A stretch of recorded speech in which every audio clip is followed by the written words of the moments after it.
Alright, today leg day, starting with some pistol squats. It actually took me a while to work up to pistol squats, even after doing standard barbell squats. So here I'm just using a dumbbell for a little bit extra weight. Holding out in front of you actually helps with the balance a little bit, but for the pistol squats, you just want to focus on going down and up as straight as possible. Balance was kind of an issue at first, but here you see me just kind of going back for that last rep. Try to push to that last rep if you can. And then right away, since there's not super heavy weight, I'm just going straight into these band assisted single leg squats to kind of get that failure in. One thing that you want to pay attention to when doing single leg squats might seem super simple, but you want to shift your balance to the left or the right so you're kind of centered over the leg that you're doing the exercise on. Since I was so used to doing barbell squats, I kept kind of trying to center myself to my body, which made the exercise very difficult.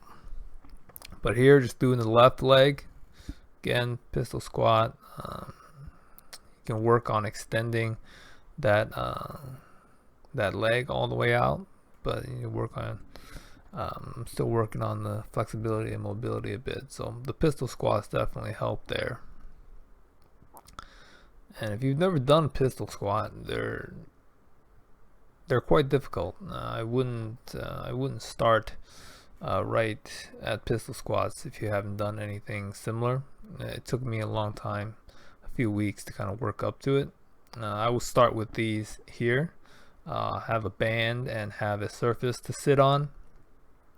And that can really help you kind of get started, and you don't have to go down quite as far on the movement, which makes it a little bit easier.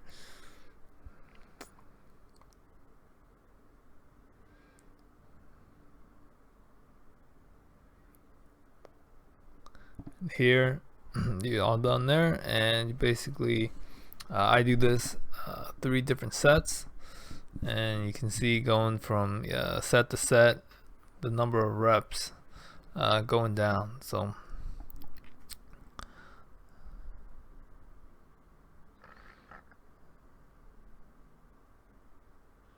yeah, it's not much else to say about that. It's just you just need to do enough exercise to get to failure as best you can without the use of heavier weights. What you have to do is increase your tempo. Either do your exercises a little bit quicker, or you can decrease your rest time, or you can do progressions, easier and easier progressions, in order to add more reps to the exercise and make it a little bit more difficult for each exercise.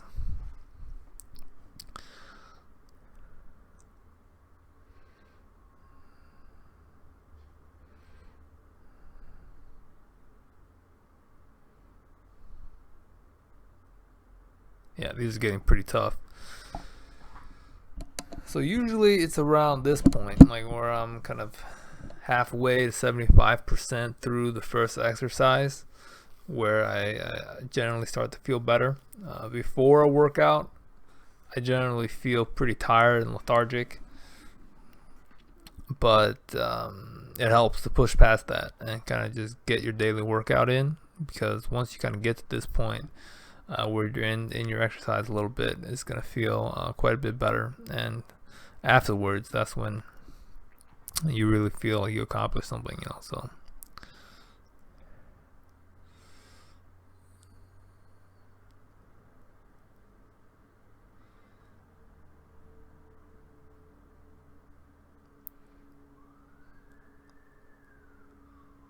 yeah, you can skip to the next exercise, or you can just follow along, but there's not much else to say to add to this. Just finishing up the third set for each leg.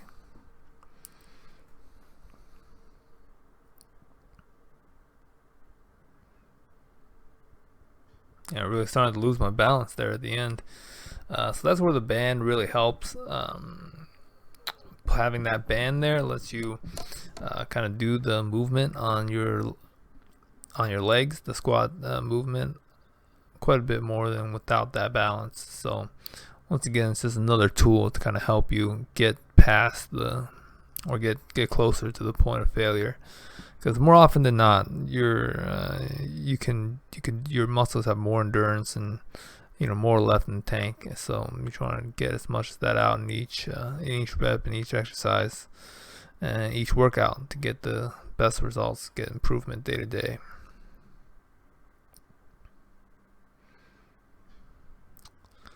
So I believe this is the last one for this exercise.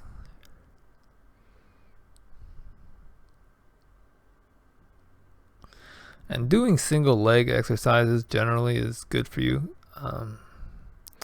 But after that, we're going right to squats. I mean, use what you got. I have a 50-pound bag of rice that I'm using there as weight, and we're just gonna do squats with them, kind of 1.5 rep squats, where you kind of come up and then go right back down. You want to keep your feet straight as much as you can. I know most people have a tendency to turn their feet out, and I do as well a little bit. So that's something that I try to work on, my flexibility. But just kind of this one is really takes some mental fortitude, because you really want to quit before your legs can't do anymore. So you just got to keep powering through each rep. Like usually I'm thinking I can't do anymore when I still have like maybe 3 or 4 in the tank. So I think that I personally don't like doing exercises for a bunch of reps, like going past like maybe 15. I mean, you lose efficacy on hypertrophy and muscle building as well. So different ways to make it a little bit more difficult is always something that I'm looking for on my exercises, and that's why I have a bag of rice on the back. And here I'm just going to do 3 sets of these. This is not super heavy for squats, so I don't take that long of a break, probably about 30 seconds to a minute. And then we go right back into it, 1.5 reps. You want to go halfway up. Usually, well, for me at least, I spend a little bit less time at the bottom depth when I'm doing when I used to do barbell squats. So this kind of helps strengthen that portion of the motion as well, and spending more time in the lower position. But when doing squats, as with barbells, make sure to keep your back straight as much as you can. Don't lower your shoulders. Don't lean forward. Not too big a deal when it's only 50 pounds, but as you go higher and higher, weights with barbells especially, that could really cause an injury or cause you to hurt yourself or kind of fail the rep. So something to keep in mind even when you're doing air squats is just to make sure that form is as tight as possible. This is the last one here, so I'm gonna finish that up. And I mean, by the end of these, I mean, your legs are hurting, so you just gotta power through and get that last 2 or 3 reps in, because those are the reps that really count.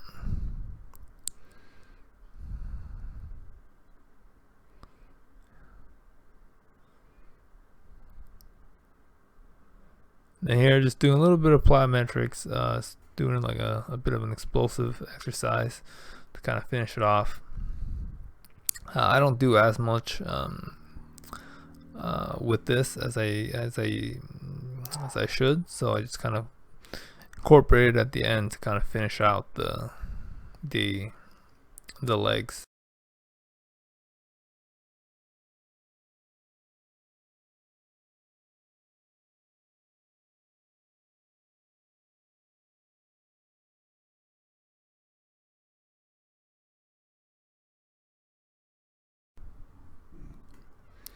Yep, this is the last one here, so that's all done. Also here, just gonna do an just kind of an elevated glute raise, good for the lower back. Definitely feel it pretty quick after those squat movements, so it's not super intense, but it just kind of rounds out the rest of my leg exercise, lower body.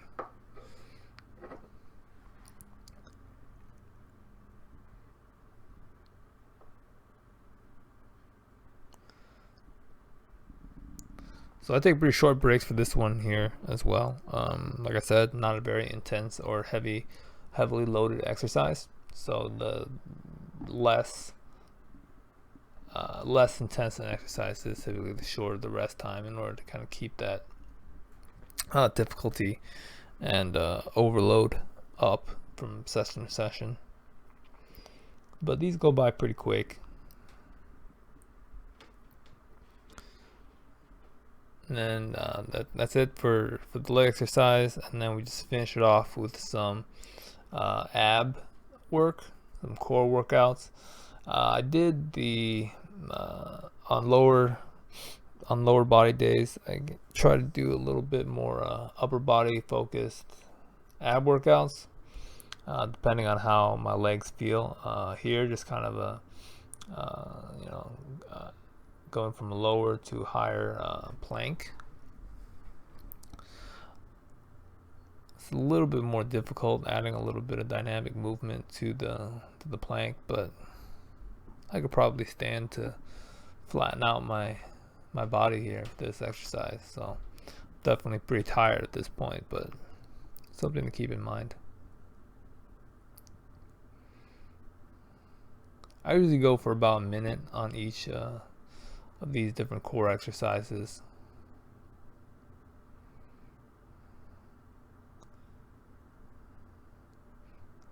Here, just doing some crunches.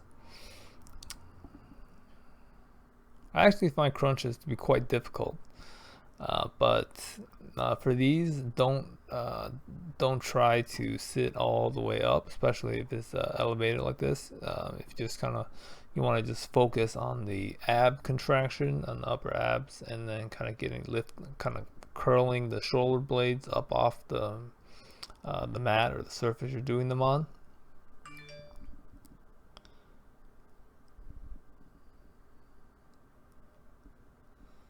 And sometimes, rather than just stop altogether, I just kind of take a break in the middle of the exercise, kind of take 10 seconds to kind of gather myself and just get out a few more reps to really finish up the exercise and kind of get to that failure point.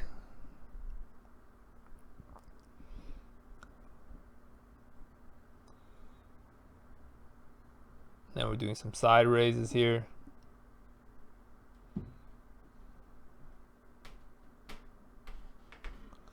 When you're doing core work, you want to make sure you hit all the different areas of the trunk and the core midsection, not just focus on sit-ups too much. You want to add some variety in your movements, some contractions, some rotations, and different things like that to make sure that you develop your core properly, because it is one of the most important muscle groups to work on. And then we're going to finish it up here with just a quick isometric plank exercise. I'm pretty tired here, so I'm just going to hold this for another few seconds, but that's it for the workout today. So